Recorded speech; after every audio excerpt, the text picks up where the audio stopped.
from the Sacramento Film Works. I'm your host, Craig DeLuz. And I'm Amy Henry. We're so glad you are with us, and you are going to be glad too, because we have got the legendary entertainer, you ready for this?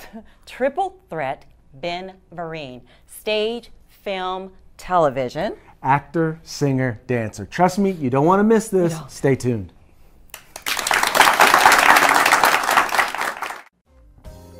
Sacramento Film Works is sponsored by the Northern California Filmmakers Coalition, which provides filmmakers an opportunity to learn and network with film industry professionals from throughout the Sacramento region. Join us each Wednesday at 6 p.m. at Access Sacramento, 4623 T Street, Suite A, Sacramento, California. We'll see you at the movies.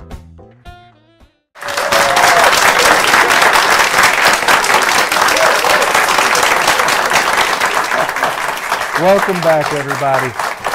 You know, I'm so excited, Amy. Today we have the opportunity to have with us a living legend of television, stage, and film. I know. I can't believe it. This is so exciting. So glad you guys are with us today. You're not going to believe who we have on our show. You tell them. Ladies and gentlemen, we have with us none other than Ben Vereen. Yay! But before we get to him, I know! Before we get to him, let's take a brief look at his exciting career.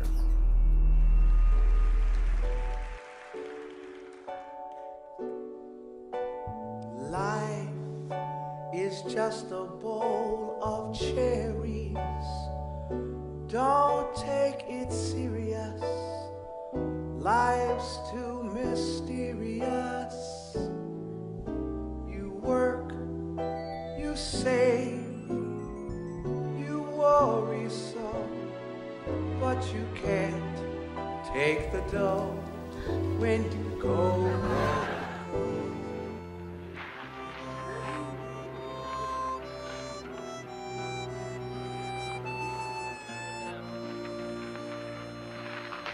Well, at least you free.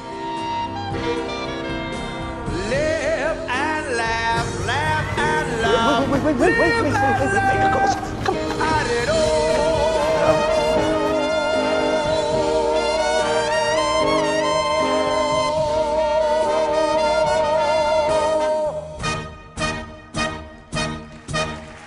You ain't seen nothing yet, folks. 3, 4, 5, 6.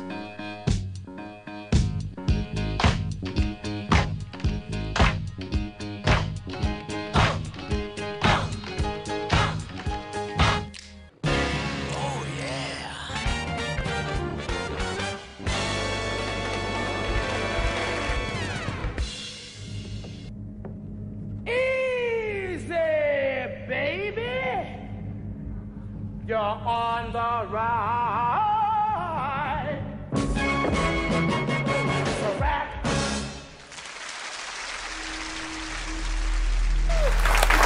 Wow. I see the sign says applause and cheers. That's how they do it on television. You sing applause, cheers. Oh, well, thank you. You know what? We are so excited. I was like a kid when I found out that you were going to be on the show. But you know, acting, singing, dancing, stage, theater, film. You clearly have a passion for people and for entertaining people. Tell us a little bit about your background and kind of where that passion came from.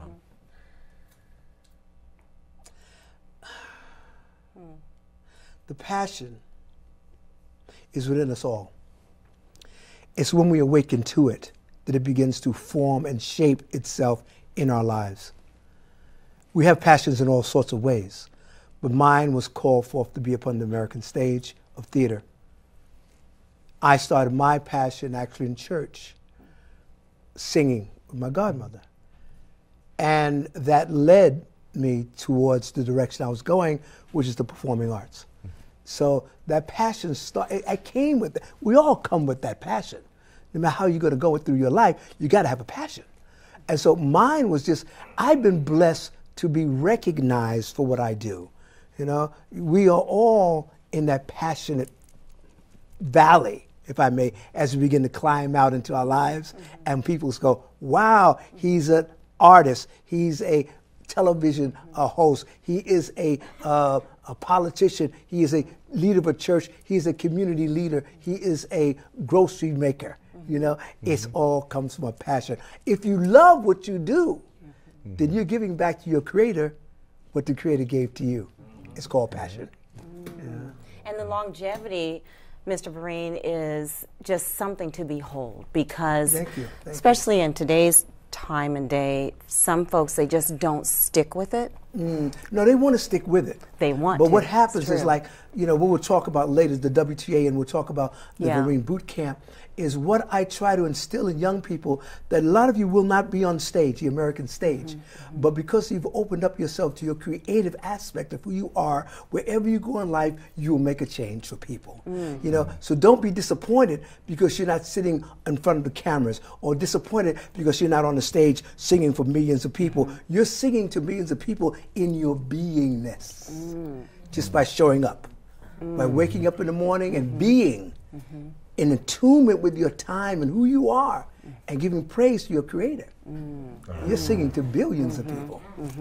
That is really great, because a lot of times people are, as we know, getting the wrong message, not focusing in on that aspect of Because it. we're taught not to. Yeah. We're taught not to recognize who we are. I think somewhere in the book of Isaiah it says, my people are ignorant because they forgot who they are. And by me starting the WTA, the Wellness Through the Arts, it's to remind people that we are creative aspects of that which created us.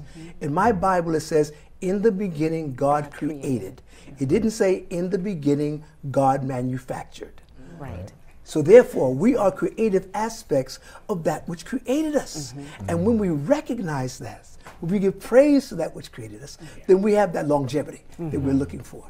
Well, tell us a little bit about wellness through the arts, and kind of how you tie that together. Well, you know, as I say, life isn't, to me, life is an art form. And wanting to give that back to our children, to remind them of who they are. And so the school system, as you know, has cut away the most important, vital aspect of our education, and that's understanding our art within ourselves, our creative aspect. So what do? The first thing we do, we cut the arts from schools. We're cutting away from our children. And we're telling our children, you cannot be creative, you must be manufactured. So right away they go into a consciousness of, where do I put this energy? This creative energy. And sadly for us, Charleston happens. Sadly for us, you know, Ferguson happens. Sadly for us, all these things happen because of the fact they have nowhere to put that creative energy. So it's going to create itself one way or the other. Some way. It can be destructive, and that's what we do not want, or it can be creative. So what I've done is started a program which we're hoping to start here in Sacramento. We have in San Diego, and we have in Arizona, and we're going to move across the United States with it, is a thing called Wellness Through the Arts, where I have kids who cannot afford the arts, or the schools cannot afford them. I have them write a 2-page essay on living with diabetes, living with obesity, or living with low self-esteem or bullying. And the title is My Best Day. Or how the day that my life changed for the better. You can make a 2-minute video, or you can make a 2-page essay. And if you win, you get $500. Now that's nice. But what I do is bring them to the Ben Vereen Awards, and I put them with a dramaturg, I put them with a composer, and they sit down and take these essays in this video, and they put it into a little show form. Wow. And these kids get to watch their work become a creative aspect of expression. Yeah. And now, whether they're in it or not, they get to know that my words matter. Yes. And hopefully, what I want is that it changes their lives for the better. You know, I worked with a group. I had a group in Chicago called Good Vibes. And what these were kids who were tired of being bullied, they were tired of the gang aspect, tired of teen pregnancy, and they wanted to say something about it. So they do little vignettes, and then have a 20-minute show, then they sit down and they have a 20-minute discussion with the school, kids helping kids, support empowering kids. Later, I went down to Florida, and I worked with a group called the Caring Foundation. And what they did was identify kids who were in the performing arts schools. And we went to Juvie Hall, where kids are in rehab for gangs and drug use. And I had one kid had to go to the judge and say, give me this kid, let me work with this kid. And what we would do was these young people in juvenile hall would write out their stories. Stories like, my parents are on heroin, I'm on heroin, my parents are in this, and I did, or I do this, and the story, and watch the kids in the arts sit down with kids in this, and they would never seen this, and the eyes like, whoa! Yeah, right. But what happened was the interaction. You watch their lives change before your eyes. One incident, the kid I got from the judge was sitting around every day. He was like this. And so one day, the girl who talked about her parents putting on heroin, she was getting ready to do a story. She said, I can't do this, Ben. I can't do it. And I'm looking, I want to embarrass this kid. So I said, hey, you, do the monologue. He got up and he recited the monologue word for word. Wow. He's now in college. It changed his life. Yeah. The arts have the power to heal. They do. Give it the opportunity to do that, put it back in our schools, and that's what the WTA is all about. Wellness through the arts. The wellness is the aspect that we become a people of spiritual expression. That's what this is all about, the spiritual enforcement. What we do is we're enforcing love through the arts for our children. And so you talked about the fact that it's in Arizona, it's down, where else is it? And we'll be here in Sacramento. It started in San Diego. In San Diego. So how is it doing there? They're doing very well. Really? In fact, last year we had our first inaugural, and I went to Arizona, to Tucson, and I met with the mayor. And last year the mayor went, I want that program right now. I want it right now. And so we couldn't do it because it was too fast. So this year we're setting up their whole coalition. And what's so wonderful is happening in Arizona is that Tucson and Phoenix never talk. Really? Under the WTA, they're coming together to talk about the arts. Great. And how they can improve their community together. Yes. And that's what the arts can do. It can heal a society if we give it the opportunity. Our Creator gave us everything that we need to have a prosperous life. Right. You know, call it Allah, God, Jesus, Elohim, Yahweh, whatever you call the great divine, it works. Yes, it really works in our lives, but we have a tendency not to recognize that. I mean, not all of us, but most of the time, we don't put it in a rightful place where it should be, at the head of our lives. So it's giving, yeah, really, it's giving the children, young children, kind of teenage and young. We want to get the younger people. We want to start in preschool. That's what I want to get them. I want to get them down there so that at that age, so that they grow up. Teach a child in the way they will go, and they will grow in that direction. Right. I want to give them the tools then. So by the time they get to high school, they're saying words that we understand and are leading a people towards the promised land, as Martin Luther King wanted to do. That is fantastic. Wow, thank you for that. But we need to take a quick break, and when we come back, we're going to come right back, and we're going to have a lot more questions for our special guest, Mr. Ben Vereen. We'll be right back. Oh, awesome.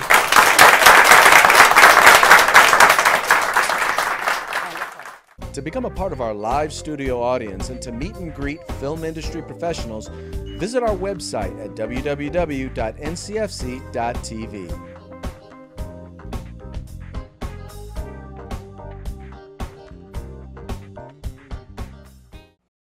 The lithe and limber Ben Vereen performed his first leading role on the Broadway stage in Jesus Christ Superstar.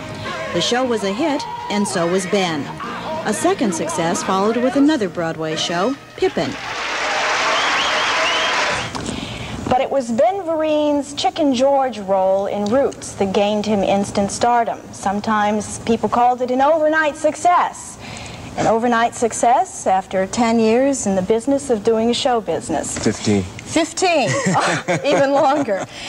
Ben, when you were a child, did you ever dream that success would be so good to you? And is the reality, now that you have gone through it, the same as the dream? Do they match up? I'm still a child. I'm still dreaming. Really, in my heart. I haven't really reached the goal in which I'm shooting for. And each day I'm striving closer and closer towards that dream. I'm thankful that I've come this far to at least be able to see the vision. And now I have a little bit more equipment to pursue the dream. Sail on, silver girl.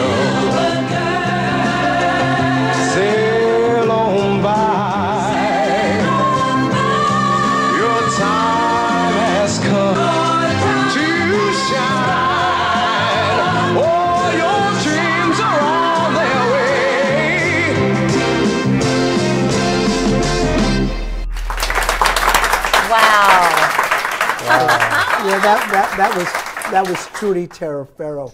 Terraferro. That was Allison. But we've known each other 500 years.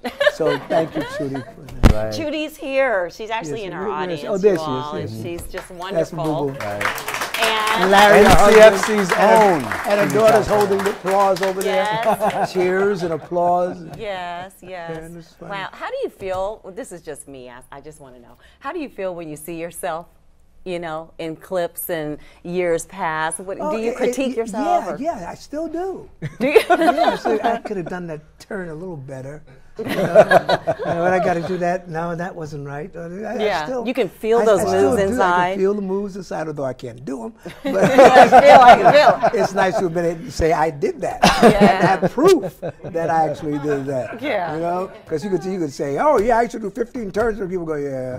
And I go, watch the video. Count the turns. I caught a fish that was watch the video. So it's wonderful actually to have the videos and be able to watch myself and critique myself and to pass it on to young artists that are coming along, you know, today. And someone may say, I want to do that number. I can say, okay, let's watch the video now. Let me critique it for you and show you what you can do to make it yours. And that's what I do when I teach. I teach from the inside out.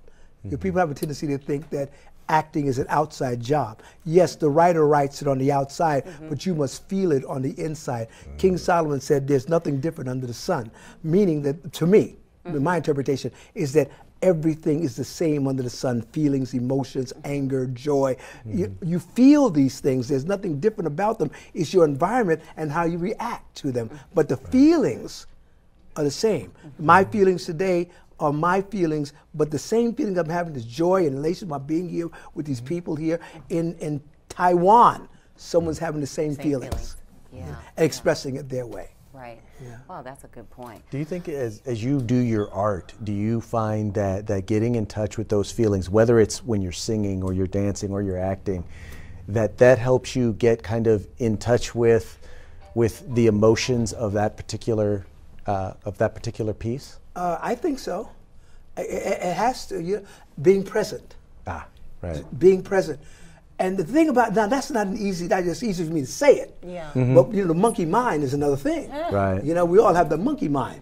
You know, it sort of like jumps around. And, you know, oh, let's do this. And that. Oh, that wasn't good. Oh, this is bad. Oh, that. And we begin to question what the divine has already placed in place. And we begin to question that which is divine of us instead of saying, "Thy will be done." Right. And relaxing in that, and knowing that it's all taken care of, and allowing in that moment everything to manifest in our lives and drawn to its own kind, which is better than what I could imagine. So strengthening. So going back to what we were talking about prior to the break, wellness through the arts. You're here in Sacramento, and focusing on the Natomas Charter School, the Performing Arts School in Natomas. Which is wonderful. Yes, it is. It really is, and they're building it. So their excitement with joining with you, is this in the beginning stages right now? It's in the beginning stages, and it's up to Sacramento to support it. Okay. It's up to you, the people, to support it. I can't support it. Yeah, right. It's up to you. It's up to your mayor. It's up to your officials. It's up to your corporations here to support. If they want a better city tomorrow, then they must support their children today. Right. And so, Ben, help me understand too, and I guess for those of us that are here and watching, is Natomas Charter School going to be like a hub, or do you have to be a part of that school? No, it's important, and thank you, Natomas, for doing this. Yeah. There'll be the pilot program. But the idea is to reach out into the other schools that do not have the arts. Love that. I want to hear their stories. Yeah. I want to take those kids who have no idea what the art's all about, have them write how they feel about these issues, and then put them with a dramaturg, put them with a composer, and see what they come up with. Yeah, and have them tell their stories, and have that child sitting and thinking, I never thought I'd be here. I never thought I'd be here. And here's the good part. This is going to be a national program. Right now we're talking to Dr. Oz's group, Health Corps. Yeah. And we're going to team up with them. And what I want is that each region across the country will have their awards, and then the finalists will come to and put on their show. That is you awesome. see, and these kids will get to go from Sacramento to New York and wherever it's going to be to receive their awards. Yeah. And the award is not the physical aspect of the money stuff, but the award is the fact of your opportunity in your life. Well, to also help them to understand that their story impacts others. And it matters. And it matters. It matters. Mm-hmm. Right. That is so important. I'm so glad you guys brought that up. Just had a light bulb moment. Most kids in these areas where they just are left to themselves, they have no guidance. That's what they feel. They feel like they don't matter. And then when you come in and say, no, you have a voice, and then they get to express it for the first time, they feel like I'm important, and then that begins to change their course. And what's the one? It's uncensored. Now that's true. It's uncensored. Yeah. You have a voice, and it will be uncensored. How do you feel? Then we'll take it and shape it. And they feel safe to say how they feel. They feel safe. They feel safe. Yeah. They can rap it. They can dance it. They can do a video for 2 minutes. You know, you got the cameras on your phone. You can do, and you know, and we'll you know, a committee will sit back and judge it and say, okay, this one we want. This is the story we want. There's a wonderful story, and I hope we can do it. There was this young lady who came from China. Her parents brought her, and she came into the 2nd grade. And because she spoke Chinese, the class bullied her, and she stopped talking, But she picked up the cello and played the cello all of her life, but she wouldn't talk to anybody. Now she's like 16, 17 years old. She begins to talk again, but she plays the cello. And I'm hoping that she wins the essay next year, because I love to tell that story and to show how bullying, but how the art overcame what you thought you bullies could do to her. And that cello became her voice. It became her voice. Oh boy, I wish I could hear her. Actually, NCFC produced a video for PS7, which is the charter school here in the Sacramento area, and specifically dealing with and talking about bullying. And we had a chance to work with a group of kids that were a very energetic group of kids. And the real benefit was it was talking about bullying and dealing with different bullying situations, and you could literally see the students transform. And the day they got to see the documentary and see themselves on film acting out these scenes that they had put together, that they had organized, the impact was evident, much more than sitting down filling any worksheet could have been, or any teacher standing in front of them trying to preach to them. I think what you've gotten a hold of with Wellness Through the Arts is fantastic, and will have an impact, I believe, throughout the Sacramento region. And I want to thank you for bringing it here. Thank you for the support. Thank you. You know, I know we're going to move on to something else, but and please forgive me if you've touched on this before, but this is so crucial. What is it, or where, for you, where did this come from? Why did this become so important for you? You know, over all the years, you know, what is it that made you say something has to change? Something has to make a change. What is it? I'm thankful to my Creator for allowing me to have the ears to hear and the eyes to see. I could have not seen it all and gone along with the status quo and pretended that this wasn't going on blindly, as most of us do, through just selfish, in our own selfish vein. And I'm recalling that somebody heard my blindness and opened a door for me. You know, when I was in high school, when I went to high school for the performing arts, I knew about singing and dancing, but I didn't know about the art of it. And there was a lady there, her name was Dr. Rachel Yoakum. We call her Commander Whitehead, because she had white hair. She said, come this way. There was I always had something in me. I just performed, running around performing. I mean, come on, Elvis Presley was my hero. You know? I did this little talent show, and they were, wow, and everybody was cracking up. I thought I was a big hit. And I went to the principal's office, called me to and said, I don't think you should go to school anymore. He put me what they call a slower school in Brooklyn, 3-digit school, right? But here's the beauty of that. You see, when the divine has a calling for you, man cannot come up against you. That's true. Cannot do it. I'm sitting in a classroom with my classmates with people like Killer, Shank Diablo, I'll rip your face off, George. You know, these are my classmates. But my teacher's name was Mr. Hill. And Mr. Hill looked at me and he saw me in his belly of just delinquents. And he said, "You, come with me." He took me down to the Brooklyn Academy of Music. We was putting on a production of The King and I. And he put me in the production of The King and I, and a light bulb went off. And after that, my junior high school principal said, "You got to go to the High School of Performing Arts." Now, in my mind, because I was running around with the gangs, I said, "Well, I'm going to school. He said, "What are you going to do for high school?" "I'm going to aviation. I'm going to learn to shoot guns. I'm going to learn." He said, "No, you're going to go to performing arts." He said, "I don't think that's in your future." Right. And I went to the High School of Performing Arts, and Dr. Yoakum said, "Come this way." Wow. So those voices in my head, as I look out on the playing field and I see what's going on, especially with bullying and what's going on with the kids and the violence is going on, I'm saying, where is the answer? The answer is in the arts. Amen. The answer is the arts. Still preaching, still preaching. Thank you so much. Well, that's it for this episode of Sacramento Film Works. Now keep in mind, this is only part one with our special industry expert, Mr. Ben Vereen. Sacramento Film Works is a project of the Northern California Filmmakers Coalition in partnership with Access Sacramento. We want to make sure to give a special shout out and thank you to our industry expert, Mr. Ben Vereen. I'm Craig DeLuz. And I'm Amy Henry. What a great show. I know that we're leaving you on the edge of your seat. So make sure to tune with us next time because we've got more coming. Thank you so much for joining Sacramento Film Works. We're going to show you how film works. See you guys. See you later.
To keep up to date on Sacramento area film industry news or to view previous episodes of Sacramento Film Works, simply go to our Facebook page at facebook.com/NCFC-TV, or you can connect with our YouTube channel by going to our website at ncfc.tv.